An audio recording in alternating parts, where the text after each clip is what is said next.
Bonjour à toutes et à tous et bienvenue pour cette petite vidéo réaction drame à Nantes. Vous en avez entendu parler. Alors, pour l'instant, l'enquête suit son cours. Évidemment, certains sur les réseaux sociaux s'évertuent à dire ouais, regardez, les fachos ils sont en PLS parce que c'est pas un arabe, c'est pas un musulman, c'est pas un islamique, blablabla. Mais j'ai envie de dire, à la limite, ça ne s'en éloigne pas vraiment. Pourquoi Tout simplement parce que je pense que cette affaire est à mettre en perspective avec ce problème auquel nous sommes confrontés. Confrontés, c'est-à-dire, dans les jeunes générations, l'arrivée même sur le marché du travail de gens qu'au bout d'un moment, on se pose la question de se dire mais qu'est-ce qu'on va bien pouvoir en faire? Pourquoi? Tout simplement parce que ce sont des gens qui sont enfermés. Enfermés dans des doctrines, dans des dogmes, des hyper-convictions, d'avoir le droit, la liberté d'eux. Je pense que en France, vous êtes aussi confronté à ce même problème qu'on a aux États-Unis, de ces gens qui sont littéralement drogués de leur smartphone et qui ne peuvent pas s'empêcher toutes les 5 minutes de s'arrêter de bosser pour regarder leur téléphone, au cas où ils auraient manqué une notification, un message, une notification de leurs réseaux sociaux. Le problème, c'est que ça, même si certaines entreprises aujourd'hui sont obligées de faire signer des documents à ces gens en leur disant ne faites pas un usage abusif de votre téléphone portable, ils en ont rien à branler, ils en ont rien à foutre. Et puis, au-delà de ça, la problématique de ces gens d'être capables, capables de raisonnement, capables de prise d'initiative. Vous savez, ces gens qui continuent à vous foutre de la merde dans une poubelle alors que la poubelle est en train de déborder, il ne leur viendra jamais à l'esprit de se dire tiens, je vais juste changer la poubelle. Non. Non, parce que peut-être que pour eux, c'est pas eux de le faire. C'est d'autres. Donc ce jeune, qui aujourd'hui, il a tué une gamine et il y a 3 autres gamins qui ont été attaqués également, dont un, le pronostic vital est engagé. Apparemment, on se semble s'orienter vers un conflit d'intérêts ou je dirais une expression excessive d'une colère due à une frustration. Eh oui, parce que ça aussi, nous sommes confrontés dans les jeunes générations à des gens, pas forcément dans les jeunes générations, hein, il y a aussi dans mes générations, hein, mais de ces individus qui sont en croissance, qui vivent dans l'hyper-conviction d'avoir toujours raison, d'avoir le droit de faire ce qu'ils veulent comme ils veulent. Sauf que le jour où ils se trouvent confrontés à une réalité, c'est-à-dire le jour où ils se fracassent le nez contre le mur de la réalité, ils sont incapables de surmonter l'étape. Ce sont des gens qui sont incapables de surmonter l'échec. Ce sont des gens qui sont incapables de gérer leur frustration. Frustration professionnelle, sociétale, affective, d'où la raison pour laquelle d'ailleurs on se pose la question de savoir mais où est la responsabilité? La responsabilité, elle est dans l'éducation. Je pense que nous sommes tous au courant, parfaitement conscients, d'avoir dans nos entourages un jour croisé ce genre de personnes qui ont des enfants. Mais très clairement, quand vous commencez à les connaître, vous vous rendez compte que c'est des gens qui sont totalement immatures. C'est des gens qui ne savent pas du tout éduquer leurs gamins. Et d'ailleurs, ce sont des gens parfois où le gamin est le plus souvent éduqué par les grands-parents que par les parents eux-mêmes. Donc c'est, je dirais, à rentrer dans le cadre de ce que je dis souvent dans la société, c'est-à-dire cette volonté de dénaturer l'essentiel même de l'individu, c'est-à-dire sa capacité à assumer des responsabilités, sa capacité à un moment donné à acquérir une certaine maturité. Eh bien ça, malheureusement, c'est la conséquence de l'infantilisation. L'infantilisation par différents outils, par la déconstruction de l'éducation parentale, par la déresponsabilisation de l'individu au profit du plaisir, de la consommation. Pourquoi limiter, pourquoi raisonner les individus? Laissons-les aller dans les excès. Le problème, c'est qu'en France, les excès, il y a un moment donné où qui paye la facture? C'est le contribuable. Contrairement aux États-Unis où les gens qui sont dans les excès, à un moment, il y a le karma. Et le karma les pousse irrémédiablement, à un moment donné, à être complètement rejetés de la société, d'être sur le bas-côté de la route. Attention, ce n'est pas une généralité des gens aux États-Unis qui sont sur le bas-côté de la route. Certains, avec beaucoup de volonté, avec beaucoup de courage, malheureusement, sont confrontés à des situations qui ne leur rendent pas la vie facile.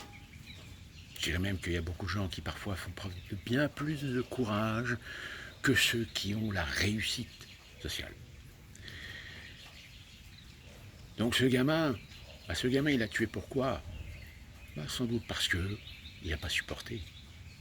Il n'a pas supporté peut-être de vouloir posséder.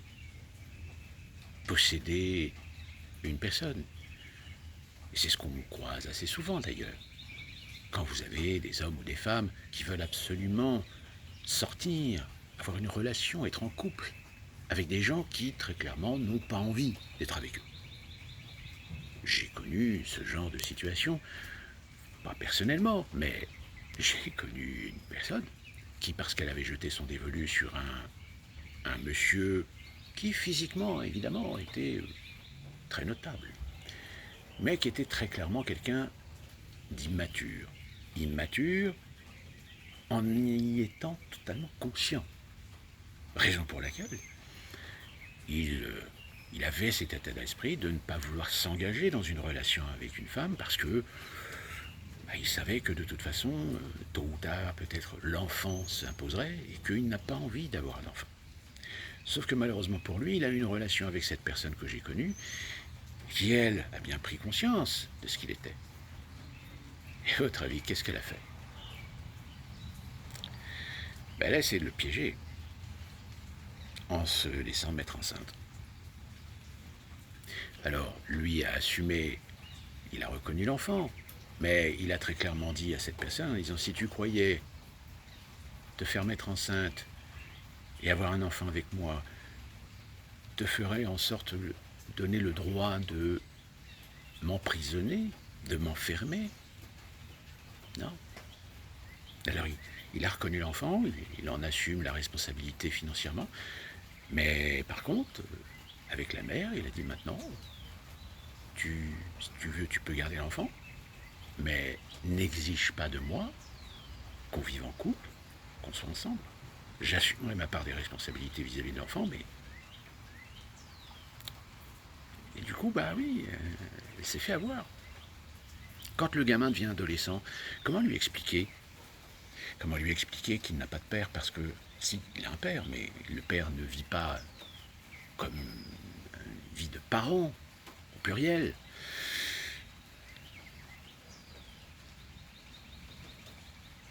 C'est ça le problème de la société envahie par le libéralisme, pas seulement le libéralisme commercial ou économique, mais aussi le libéralisme des mœurs. Alors, je ne milite pas pour revenir à cette vieille France traditionnelle, mais je dis simplement c'est que il y avait à un moment donné une voie du juste milieu à trouver. Sauf qu'encore une fois, nous sommes des êtres humains et l'être humain est imparfait. Et que dans sa imperfectibilité, il trouve toujours à un moment le moyen de dire pourquoi me limiter, pourquoi respecter des règles, pourquoi rester dans un cadre quand j'ai la liberté de ne pas le respecter, quand j'ai la liberté de faire ce que je veux quand je veux. Oui. Sauf que dans ce principe, de génération en génération, lorsqu'on n'assume pas son devoir de responsabilité parentale, de responsabilité d'éducation, eh bien, il ne faut pas s'étonner que des gamins, psychologiquement, finissent par péter les plombs. Et péter les plombs jusqu'à l'extrême. Et cet extrême, c'est ce qui s'est passé à Nantes.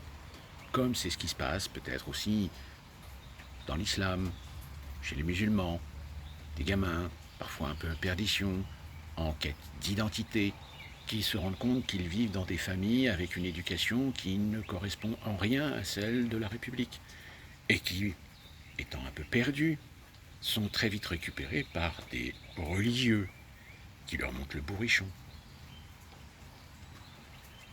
C'est à peu près la même chose qu'on peut trouver d'ailleurs dans les autres religions, je vous rassure. Sauf que, si on prend l'exemple d'une caricature qui a été faite récemment par Charlie Hebdo, où dans cette caricature on voit deux prêtres qui attendent devant un gros cul de savoir quel va être le prochain pape. Et dans la pub, je crois, est-ce qu'on va élire une plus grosse merde que la merde précédente? Enfin, un truc comme ça. Bon, vous imaginez que si on avait fait cette caricature vis-à-vis de l'islam, on a vu ce que ça a déjà donné en 2015. Enfin bref, tout ça pour dire que malheureusement, dans la société, nous allons avoir un gros souci. Un gros souci de gérer des individus qui malheureusement ne sont plus du tout compatibles avec un certain nombre de règles, un certain nombre de codes. Et que ces gens, parmi eux, certains finiront par commettre l'irréparable et nuire à leur propre destinée. Sauf que ça aussi, pour des questions politiques, des questions de mentalité, des questions idéologiques, on se refuse et se refusera toujours de l'admettre. Parce que pour faire fonctionner la machine politique et idéologique, mieux avoir dans la population des abrutis que des gens instruits. C'est logique. Car si nous avions une grande majorité de gens instruits, eh bien tous ces gens de cette sphère, de ce paysage politique, n'auraient plus du tout aucune crédibilité et aucune légitimité. Mais regardez, Lucie Casse-Tête, celle dont certains disent encore qu'elle c'est l'ex-candidate au poste de Premier ministre. Ah bon? Parce qu'on est candidat quand il s'agit de nommer un Premier ministre? Bien la nénette, elle est en train d'essayer de construire une sorte de primaire des gauches. Vous voyez venir? Elle veut être le calife à la place du calife. C'est-à-dire qu'en fait, le message sur le fait qu'elle a été refusée pour être Premier ministre, apparemment, elle n'a pas compris pourquoi. Je vous laisse méditer sur tout ça. N'hésitez pas, dans vos esprits, dans vos préférences, d'expliquer ce que vous ressentez par rapport à ce que je viens de vous expliquer. Si vous confirmez ou au contraire, vous souhaitez mettre plus de nuances, n'hésitez pas à faire des commentaires, parce que c'est grâce à vos commentaires que peut-être mes vidéos finissent par être mises en avant par les petits algorithmes YouTube. Sur ce, j'espère que le bruit de la pluie ne vous a pas gêné. Et on se retrouve très prochainement pour une nouvelle vidéo. D'ici là, portez-vous bien, soyez prudents. Bonjour, puis du mieux.